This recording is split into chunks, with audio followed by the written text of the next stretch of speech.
Pada tahun 1998, di tengah krisis moneter yang mengguncang Indonesia, sebuah warteg kecil berdiri di pinggiran Tegal, di tepi jalan yang membelah hamparan sawah luas. Warteg itu, milik Samin dan Lasmi, hampir roboh. Dinding bambunya lapuk dan bau apek dari tikar yang basah selalu tercium. Di siang hari, lokasi warteg terasa biasa saja, terpencil, sepi, dan hanya dilewati segelintir orang. Tetapi saat malam tiba, tempat itu berubah menjadi bayang-bayang yang menyeramkan. Suara jangkrik menggema bersahut-sahutan, diselingi lolongan anjing dari kejauhan. Lampu minyak yang redup di warteg menambah suasana suram. Tidak ada yang berani melewati jalan itu selepas maghrib, apalagi mendekati warteg. Lasmi sering termenung memandangi sawah dari jendela warteg dengan tatapan kosong. Samin, yang biasanya keras kepala dan penuh semangat, kini sering duduk diam sambil menyalakan rokok kretek. Bibirnya bergumam doa yang entah ditujukan kepada siapa. Anak-anak mereka, Sari, 10 tahun, Bowo, 8 tahun, dan Wina, 5 tahun, hanya bisa duduk di pojok dapur, perut keroncongan karena sudah beberapa hari tidak ada makanan tersisa. Krisis ekonomi tidak hanya menghancurkan usaha mereka, tetapi juga meruntuhkan harapan keluarga itu. Pelanggan tak lagi datang, bahan makanan sulit didapat, dan utang terus menumpuk. Di tengah keputusasaan, Samin mendengar sebuah cerita dari seorang teman. Pesugihan bisa menjadi jalan keluar. Hari demi hari, Samin dan Lasmi menyaksikan warteg mereka semakin sepi. Kursi-kursi kayu di dalam warteg berlapis debu, dan tikar lusuh di sudut ruangan mulai digerogoti tikus. Di luar, pemandangan persawahan yang dulunya menenangkan kini terasa seperti menyimpan ancaman. Angin yang menderu membawa suara aneh, seperti bisikan samar, seolah mengolok-olok kegagalan mereka. Lasmi mencoba memasak makanan sederhana untuk dijual, tetapi tidak ada yang datang. Hari itu, nasi yang dimasaknya basi begitu cepat, meski baru dimasak beberapa jam sebelumnya.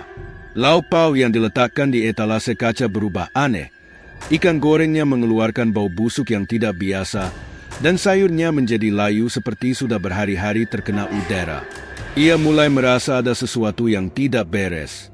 Suami istri itu pun sering bertengkar. Samin menyalahkan Lasmi karena tidak bisa mengatur uang, sementara Lasmi menangis, menyalahkan keadaan. Anak-anak mereka yang polos, Sari, Bowo, dan Wina, hanya bisa duduk diam di sudut dapur sambil bermain dengan benda-benda seadanya, sendok kayu dan pecahan piring. Tangisan mereka terkadang pecah di malam hari karena perut mereka kosong. Satu malam, ketika listrik padam akibat badai kecil, keluarga itu duduk bersama di ruangan utama warteg, hanya diterangi lampu minyak. Ketika suasana hening, Lasmi menangkap suara samar dari luar. Awalnya ia mengira itu suara angin yang biasa berhembus di sawah. Tapi semakin lama didengar, suara itu seperti tawa kecil, suara anak-anak yang bermain di tengah malam. Jantungnya berdegup kencang, tapi ia tidak berkata apa-apa kepada Samin.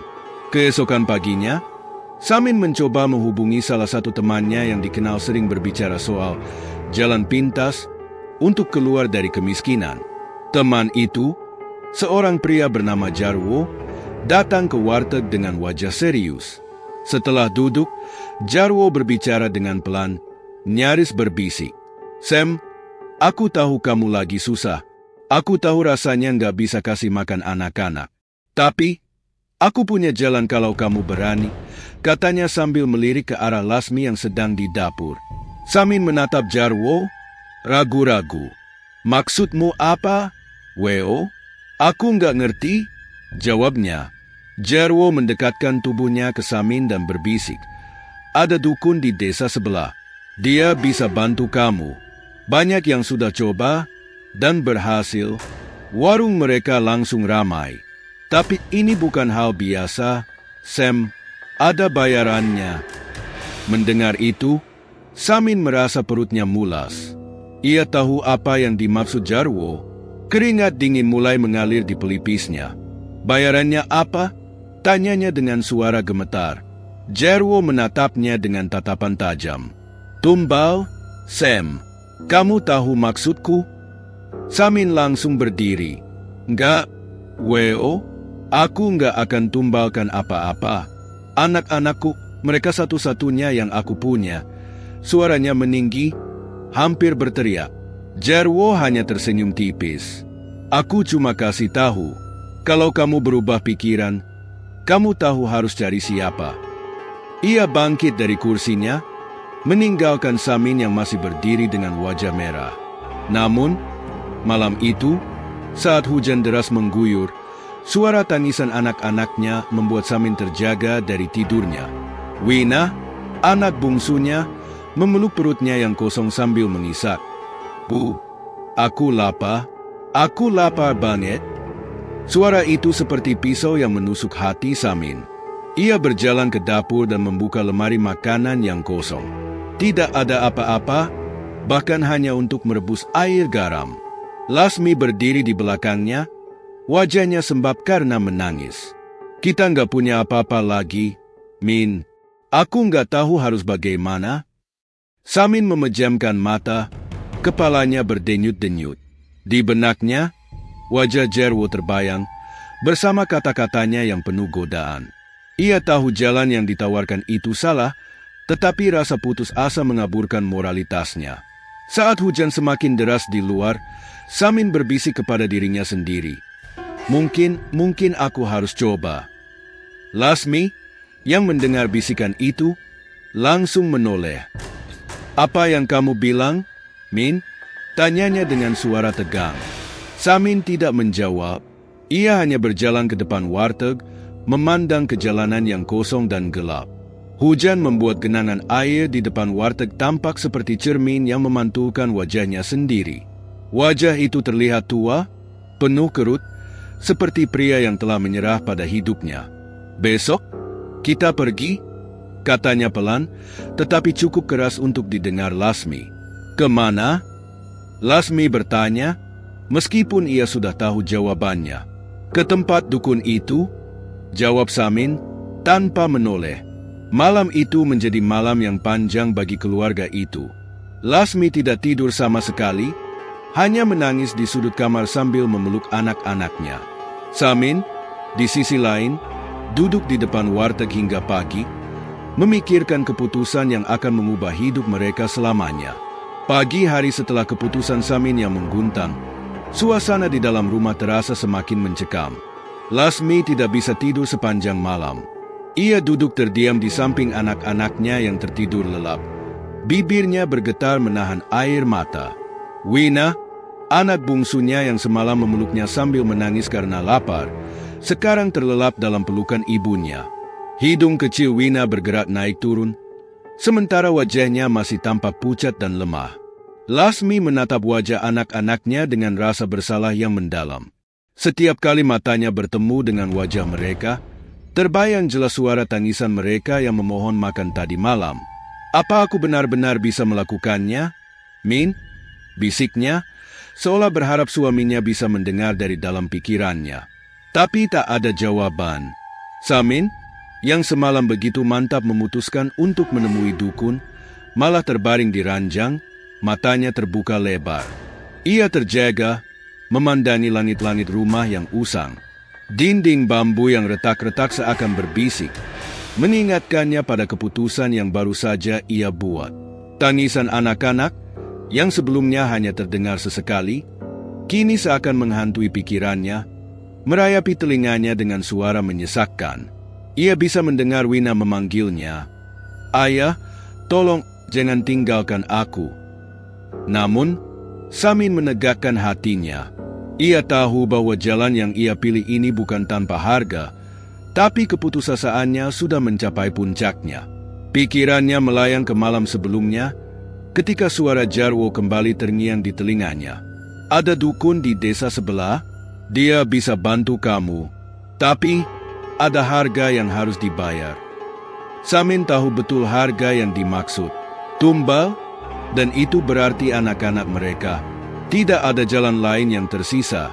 Mereka sudah tak punya pilihan, pikirnya. Pagi itu, dengan langkah berat, Samin mengajak Lasmi untuk berangkat menuju desa yang disebutkan Jarwo. Lasmi, meskipun hatinya berat, mengikutinya dengan pasrah. Ia tahu bahwa jika mereka tidak melakukannya, hidup mereka akan terus hancur. Warteg mereka akan semakin sepi, dan anak-anak mereka akan terus kelaparan.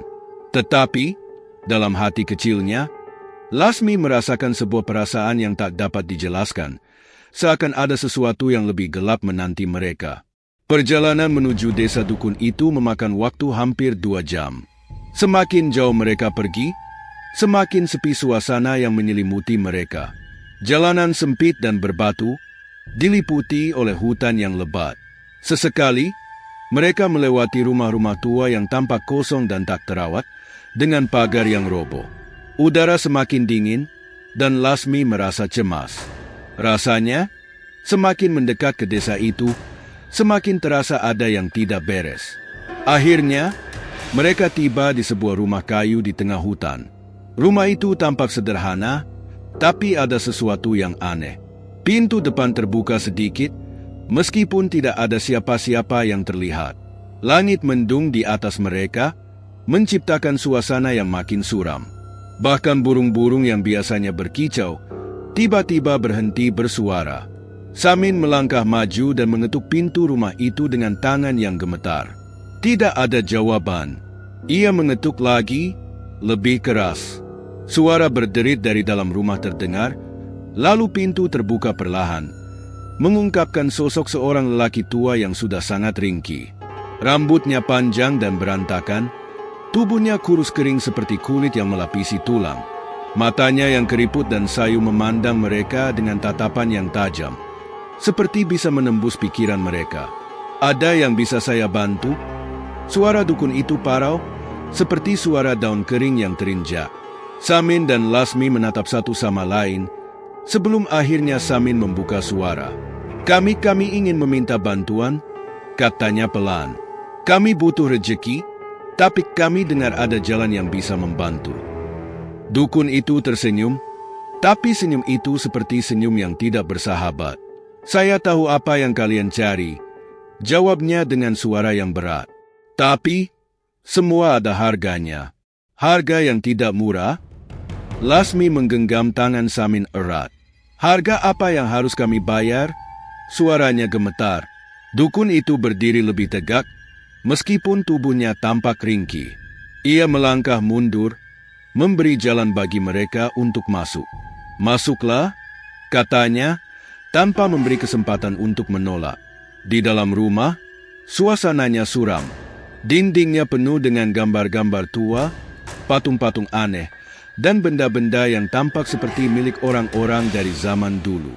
Ada bau kemenyan yang begitu pekat, bercampur dengan bau sesuatu yang lebih menyengat, seperti bau darah atau bau busuk. Tempat ini tidak ada yang tahu, kecuali mereka yang sudah dipilih.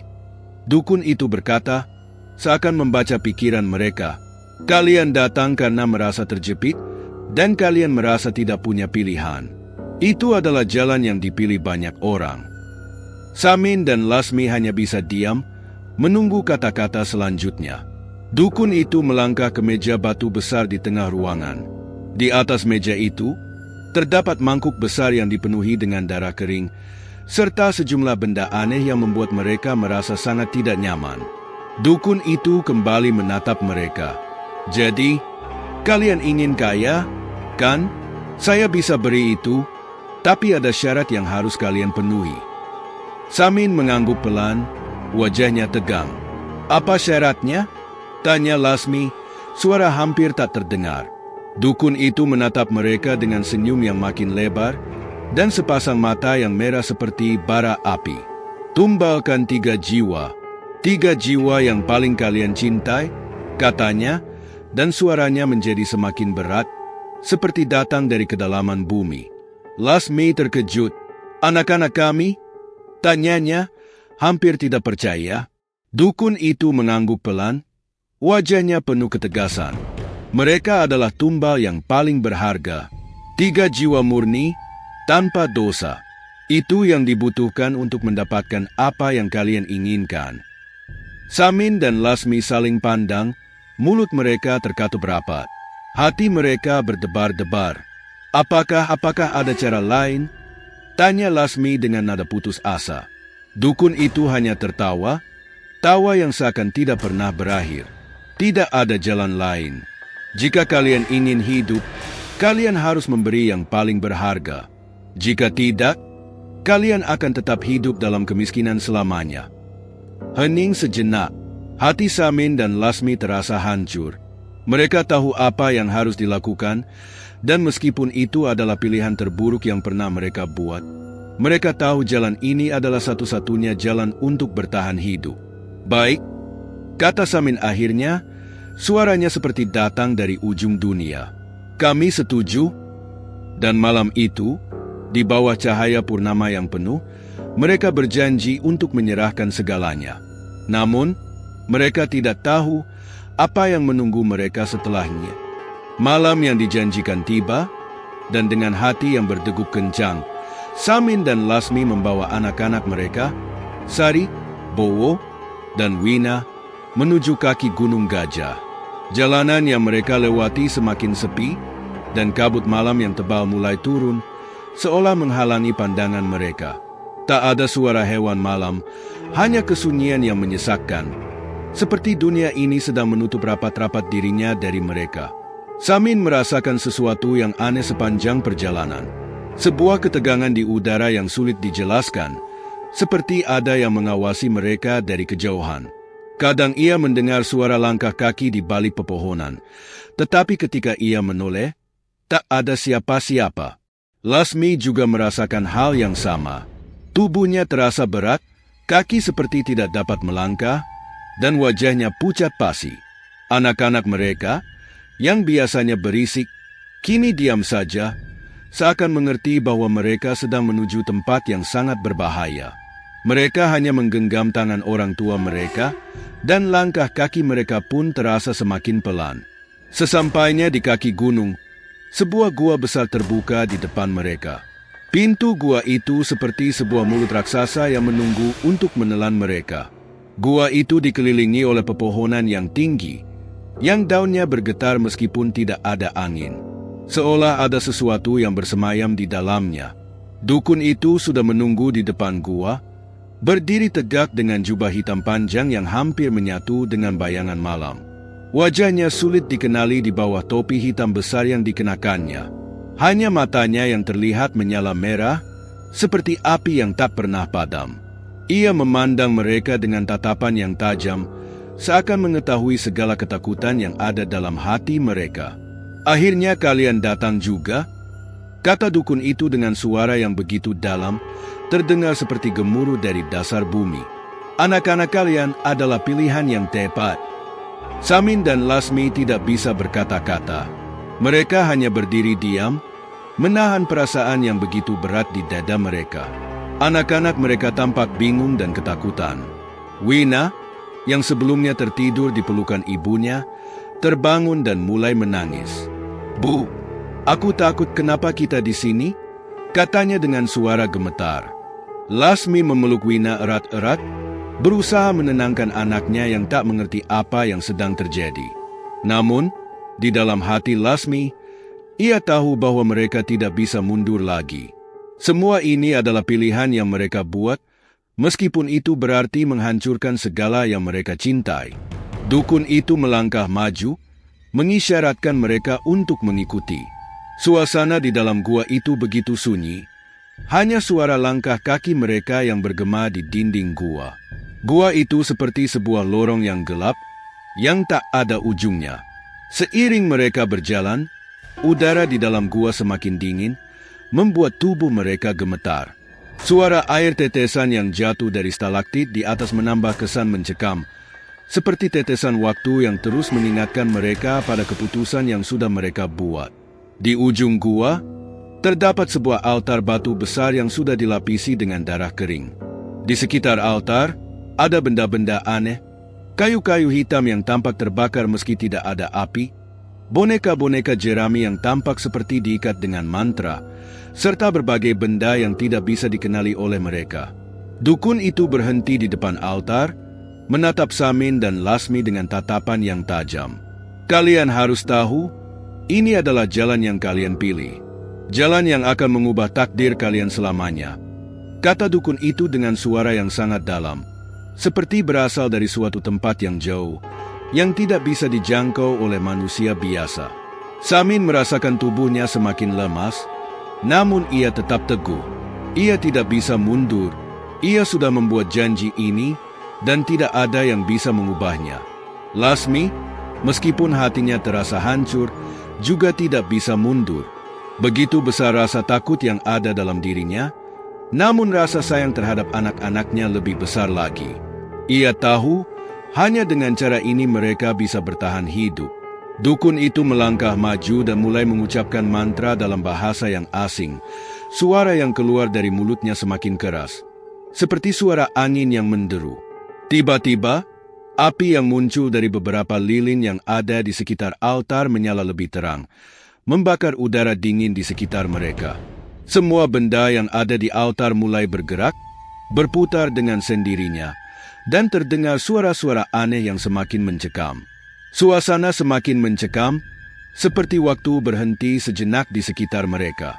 Tiba-tiba, dari balik kegelapan, muncul sosok besar yang tinggi dan sangat gelap. Sosok itu memiliki tubuh yang sangat besar, lebih besar dari manusia biasa, dengan mata yang merah menyala, taring yang tajam, dan kuku yang panjang. Wajahnya tertutup oleh bayang-bayang, tetapi ada kesan bahwa makhluk itu lebih dari sekadar makhluk fisik. Sosok itu tampak mengeluarkan aura yang sangat menakutkan, seperti bisa menarik jiwa mereka ke dalam kegelapan yang abadi. "Ini dia," kata dukun itu, menunjuk ke arah makhluk itu dengan senyum lebar yang tidak terlihat ramah. "Ini adalah makhluk yang akan menerima tumbal kalian." Samin dan Lasmi terpaku, tidak bisa bergerak. Anak-anak mereka yang ada di dekat mereka kini mulai berteriak histeris. Sari dan Bowo menangis keras, tetapi Wina malah terdiam. Matanya terbuka lebar menatap sosok makhluk itu dengan rasa takut yang tak bisa dijelaskan.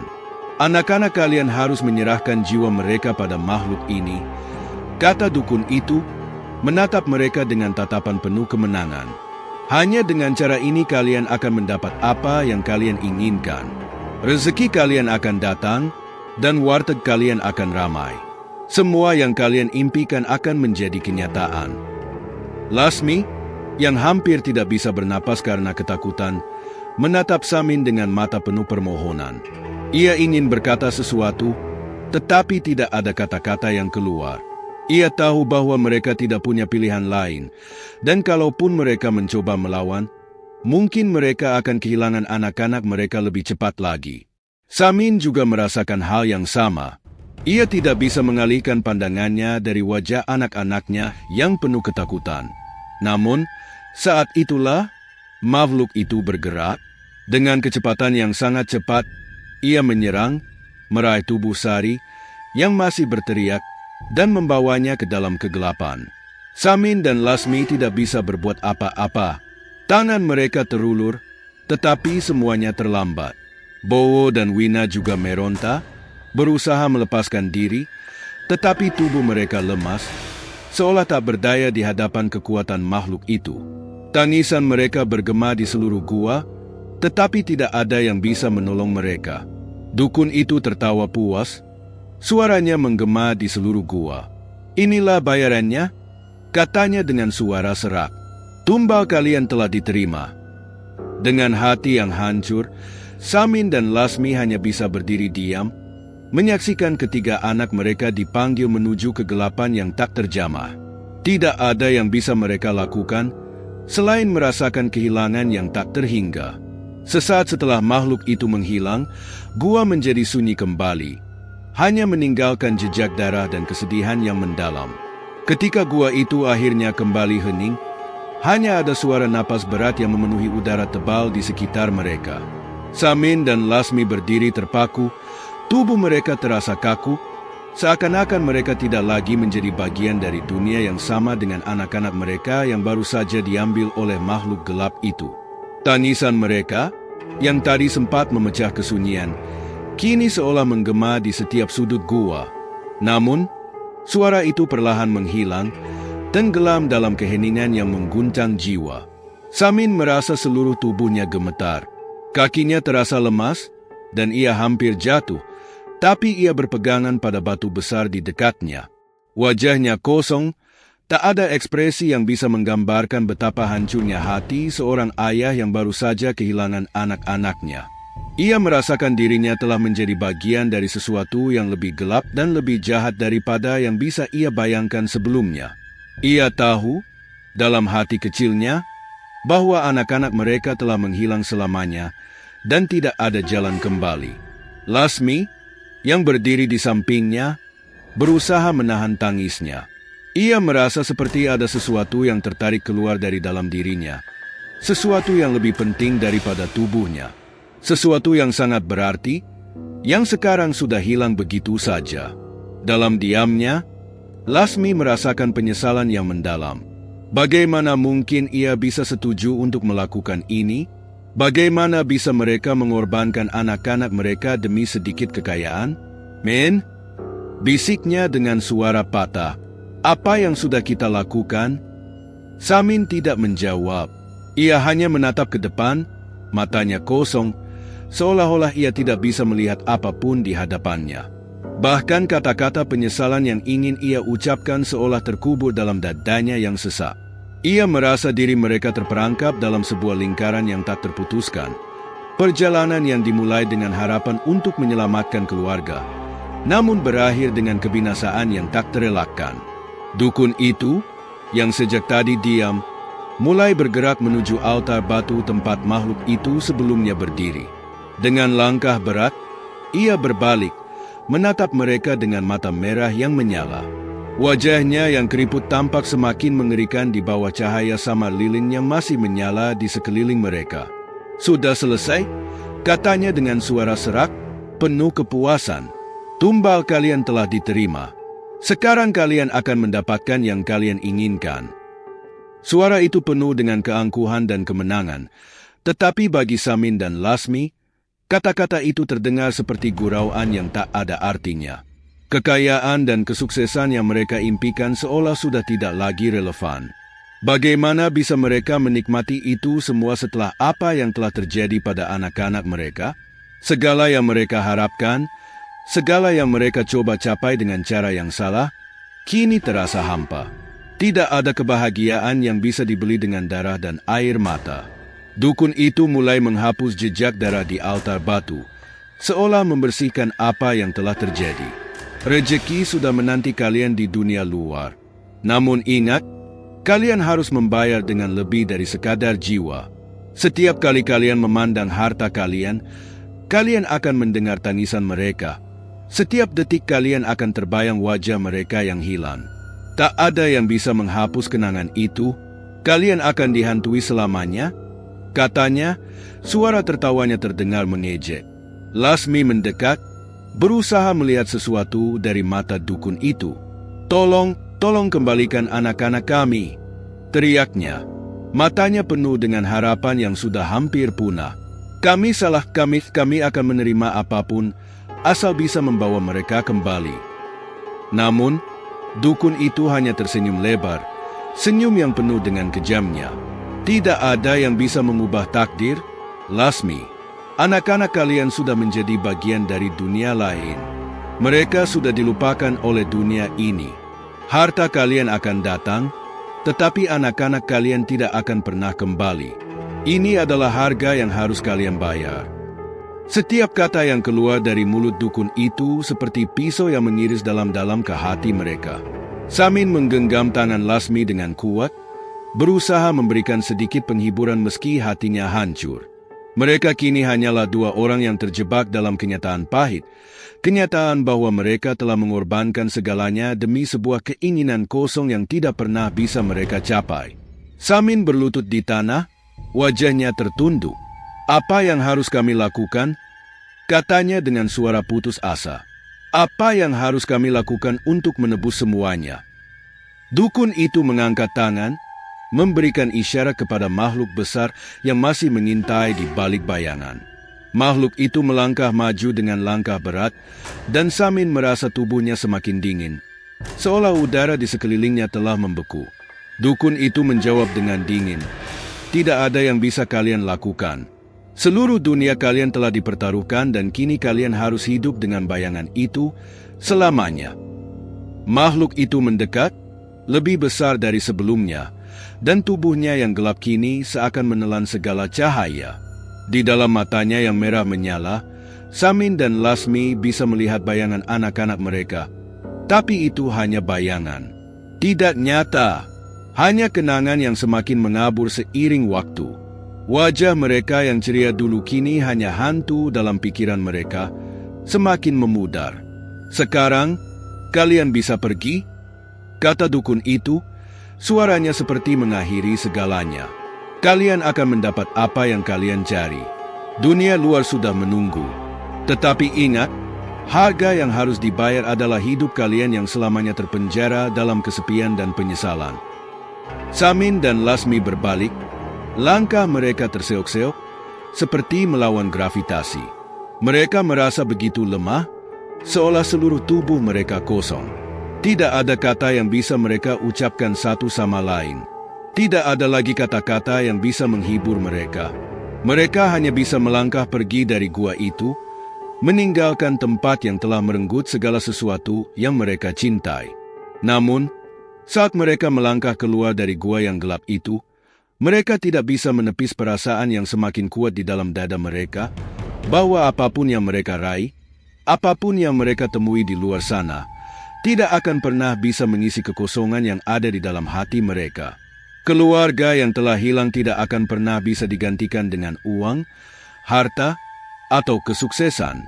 Dan dari saat itu, mereka hidup dalam bayang-bayang penderitaan, dihantui oleh kenangan yang tak bisa mereka lupakan, menanggung beban dosa yang tak bisa mereka tebus.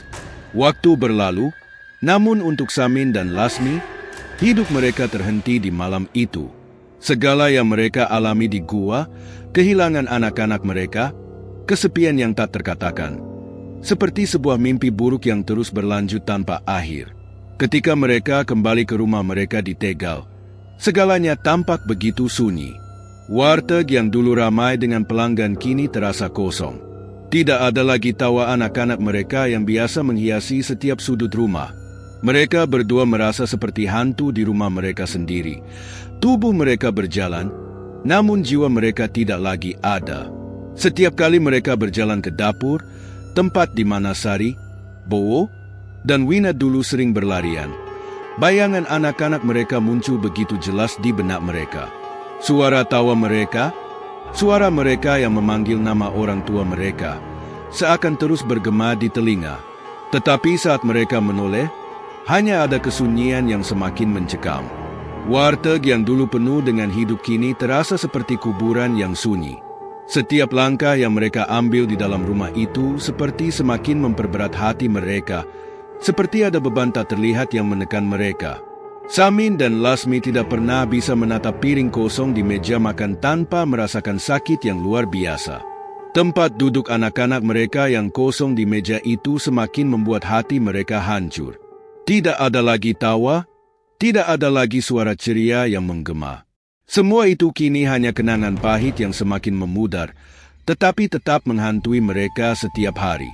Mereka berdua sering terbangun tengah malam, menggigil ketakutan, mendengar suara-suara yang tidak ada, seperti anak-anak mereka memanggil mereka dari dunia yang jauh. Tetapi saat mereka mencoba mencari, hanya ada keheningan yang membekukan hati.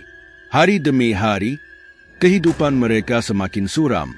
Warteg yang dulu menjadi sumber kebahagiaan kini menjadi sumber penderitaan. Mereka mendapatkan rezeki yang dijanjikan, tetapi itu semua terasa hampa. Pelanggan datang, memesan makanan, dan pergi begitu saja. Tidak ada yang peduli. Tidak ada yang tahu betapa dalam luka yang mereka rasakan. Semua keberhasilan yang mereka raih terasa seperti ilusi, sebuah bayangan dari apa yang seharusnya mereka miliki, kehidupan bahagia bersama anak-anak mereka. Namun sekarang, mereka hanya hidup dalam bayang-bayang penyesalan. Lasmi semakin merasa seperti terjebak dalam neraka pribadinya sendiri. Setiap malam, ia terbangun dengan tubuh yang basah oleh keringat dingin. Ia sering mendengar suara langkah kaki anak-anaknya di rumah, Namun ketika ia membuka mata, tidak ada siapa-siapa. Hanya kegelapan yang menyelimuti ruang kamar. Terkadang, ia melihat bayangan Sari, Bowo, dan Wina berdiri di pintu kamar, menatapnya dengan tatapan yang kosong, penuh dengan kebingungan dan ketakutan. Namun, saat ia berusaha untuk memanggil mereka, bayangan itu menghilang begitu saja, meninggalkan rasa sakit yang semakin dalam. Samin juga merasakan hal yang sama. Ia merasa seolah ada sesuatu yang menahannya, menjeratnya dalam mimpi buruk yang tak bisa ia hindari. Kadang-kadang, saat ia sedang bekerja di warteg, ia melihat bayangan anak-anaknya berdiri di luar jendela, menatapnya dengan mata yang penuh keputusasaan. Suara anak-anak mereka yang dulu selalu ceria kini berubah menjadi suara tangisan yang menusuk telinga. Setiap kali ia mencoba untuk menenangkan dirinya, bayangan itu semakin kuat, semakin nyata. Dan setiap kali ia berusaha berbalik dan melupakan, bayangan itu selalu kembali, membawa luka yang lebih dalam. Samin dan Lasmi tidak pernah bisa berbicara satu sama lain tentang rasa sakit mereka. Mereka hanya saling memandang dengan mata kosong, seolah-olah mereka berbicara dalam bahasa yang tidak bisa dimengerti oleh siapapun. Tidak ada kata-kata yang bisa menggambarkan penderitaan yang mereka rasakan. Mereka berdua hanya terjebak dalam kesunyian yang memekakkan telinga. Seperti hidup mereka adalah bagian dari suatu kisah yang telah berakhir, namun tak kunjung selesai. Suatu malam, ketika hujan deras turun mengguyur Tegal, Lasmi duduk di depan meja makan, menatap foto keluarga mereka yang masih terpasang di dinding. Itu adalah foto lama, ketika mereka masih lengkap, ketika anak-anak mereka masih ada di sisi mereka. Tanpa sadar, air mata mulai mengalir di wajahnya, membasahi pipinya yang sudah lama kering.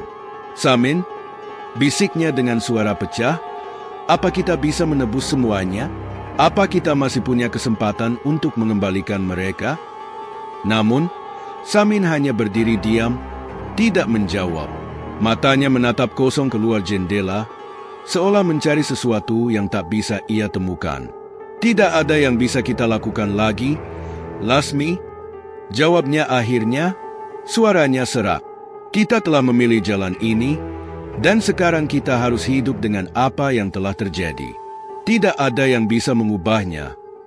Kata-kata itu seperti cambukan yang melukai Lasmi lebih dalam. Dia tahu, Samin benar. Mereka tidak bisa kembali. Tidak ada yang bisa mengubah apa yang telah terjadi. Mereka telah melewati titik yang tidak bisa diputarbalikkan. Semua yang mereka impikan, kehidupan yang lebih baik, anak-anak yang bahagia, sekarang hanya ada di dalam kenangan yang semakin kabur. Namun, di dalam kegelapan yang semakin tebal, mereka mulai merasa bahwa dunia mereka tidak akan pernah sama lagi.